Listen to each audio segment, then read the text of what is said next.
अस्सलाम वालेकुम स्टूडेंट्स। तो आज हमने क्लास 9 बायोलॉजी का नेक्स्ट जो टॉपिक है वो स्टार्ट करना है, जिसका नाम है relationship of biology with other branches.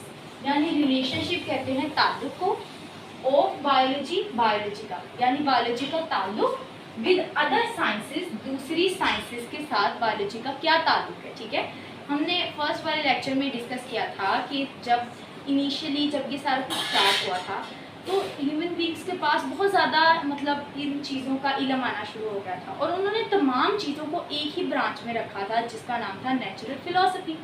उसके बाद जब ये बहुत ज़्यादा चीज़ें इकट्ठी हो गई तो उन्होंने इसको ब्रांचेस में डिवाइड कर दिया, जैसे कि बायोलॉजी ज़िंदगी के मुतालिक, केमिस्ट्री केमिकल्स के मुतालिक, फिज़िक्स जिसमें केमिकल मादा और एनर्जी दोनों का रिलेशन हम पढ़ रहे होते हैं। ठीक है, तो इस तरह मुख्तलिफ इसकी शाखें बना दी। तो अब हमने देखना है कि बायोलॉजी किस तरह से दूसरी साइंसेस के साथ ताल्लुक रखती है।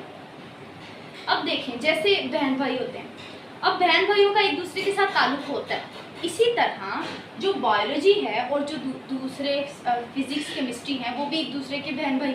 तो इसी तरह जिस तरह खून के रिश्तों में ताल्लुक होता है, इसी तरह इन ब्रांचेस के दरमियान भी एक बहुत ही ज़्यादा गहरा ताल्लुक है। ठीक है, तो आज हम उसी को थोड़ा सा समझने की कोशिश करेंगे। इनको हम लोग इंटरडिसिप्लिनरी साइंसेस भी कहते हैं। क्या कहते हैं? इंटरडिसिप्लिनरी साइंसेस भी इनको कह रहे होते हैं, यानी इस रिलेशन को हम इंटरडिसिप्लिनरी साइंसेस भी कहते हैं, यानी इसमें तमाम साइंसेस को डिस्कस किया जाता है। ठीक है, सबसे पहले आ जाता है हमारे पास बायोफिजिक्स, बायो जिंदगी, और फिजिक्स में हमने मतलब मैटर और एनर्जी के दरमियान जो ताल्लुक है उसको पढ़ा। तो बायोफिजिक्स क्या? तो it deals with the study of the principle of physics. इसमें हम लोग फिजिक्स के जो कवानीन हैं उनके मुतालिक पढ़ते हैं, विच आर एप्लीकेबल, जो कि लागू हो रहे होते हैं, टू बायोलॉजिकल फिनोमिना, यानी बायो के जो फिनोमिनास हैं उनके ऊपर जो फिजिक्स के कवानीन लागू हो रहे होते हैं उनके मुतालिक हम पढ़ रहे होते हैं। ठीक है, अब इस तरह आपको समझने आएगी, मैं आपको एग्जाम्पल के थ्रू समझाने की कोशिश करती हूँ। सिमिलैरिटी बिटवीन वर्किंग प्रिंसिपल, यानी जो सिमिलैरिटी एक जैसा होना, वर्किंग प्रिंसिपल यानी काम करने का जो उसूल है, ऑफ लीवर, लीवर ये वाला एक होता है लीवर, LIVER, लीवर यानी जिगर, ये वो वाला नहीं है, ये लीवर है फिजिक्स वाला, ये आप देख सकते हैं। ठीक है, इन फिजिक्स, फिजिक्स में and limbs of animal in biology.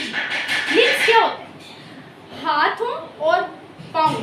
ठीक है, इनको मिला के जो हम एक लफ्ज़ यूज करते हैं इनके लिए, उसको कहते हैं लिम्स।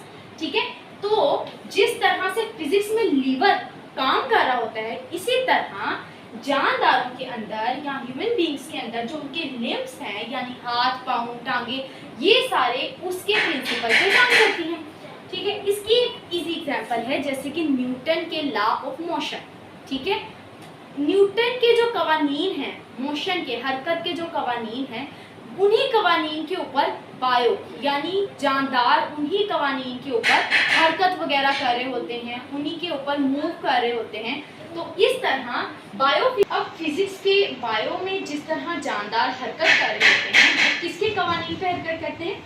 फिजिक्स के कवानीन, यानी फिजिक्स ने जो उसूल दिए हैं ना हरकत के, मूवमेंट के, चीज़ों की मूवमेंट के, उन्हीं तमाम उसूलों के ऊपर जानदार मूव कर रहे हैं, हरकत कर रहे हैं।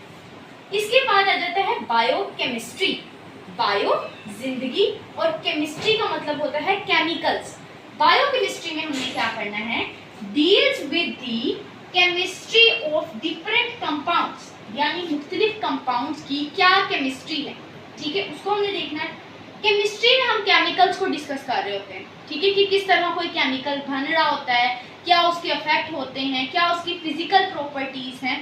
ठीक है, यानी वो देखने में कैसा है, सूंघने में कैसा है, और उसकी केमिकल प्रॉपर्टीज़ को हम लोग डिस्कस करते हैं केमिस्ट्री। तो बायोफिजिक्स यानी जानदारों के अंदर जितने भी केमिकल्स होते हैं, यानी देखें वाटर को ले लें, H2O को ले लें, इसमें हाइड्रोजन के 2 मॉलिक्यूल हैं और ऑक्सीजन है। ठीक है, अब इन दोनों को मिलाने के से पानी बन जाता है, और हमें पता है कि जो पानी है वो हमारी बॉडी का एक बहुत बड़ा पार्ट बना रहा होता है। ठीक है, यानी बहुत अहम रोल प्ले कर रहा है वाटर तमाम लिविंग ऑर्गेनिजम्स के अंदर।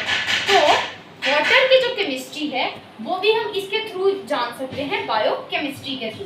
And process occurring in living organism, और वो तमाम प्रोसेस जो जानदारों के अंदर हो रहे होते हैं। इसके एग्जांपल में हमारे पास आ जाता है photosynthesis. Photo means light, synthesis बनाना। फोटोसिंथेसिस आपको पता है कि प्लांट्स में हो रही होती है फोटोसिंथेसिस सूरज की मदद से, ठीक है। अब प्लांट क्या है, एक जानदार है और उसके अंदर क्या हो रहे हैं, केमिकल रिएक्शंस हो रहे होते हैं, ठीक है। उसी को सनलाइट की मदद से उस जानदार के अंदर एक केमिकल रिएक्शन हो रहा होता है जिसकी मदद से वो अपनी खुराक बना रहा है, फोटोसिंथेसिस, ठीक है। अब ये एक ऐसा अमल है, जिस तरह मैंने आप लोगों को भी बताया कि एक जानदार सूरज की मदद से खुराक बना रहा है और मुख्तलिफ केमिकल रिएक्शन उसके अंदर हो रहे होते हैं। तो ये जानदारों के अंदर हो रहा है, तो ये उसकी क्या है, बायोकेमिस्ट्री, ठीक है। इन और रेस्पिरेशन भी ऐसा ही प्रोसेस है। तो इन दोनों के मुतालिक हम आगे नेक्स्ट बहुत ज़्यादा डिटेल में पढ़ेंगे। आई होप आपको बायोफिजिक्स और बायोकेमिस्ट्री के मुतालिक पता चल गया होगा कि किस तरह से बायोलॉजी फिजिक्स के साथ ताल्लुक़ रखती है और किस तरह से केमिस्ट्री बायो के साथ ताल्लुक़ रखती है, ठीक है। नेक्स्ट हम अगले लेक्चर में पढ़ेंगे। आई होप आपको समझ आया होगा। किसी भी बात की अगर कन्फ्यूजन है आप कमेंट सेक्शन में पूछ सकते हैं। अल्लाह हाफिज़।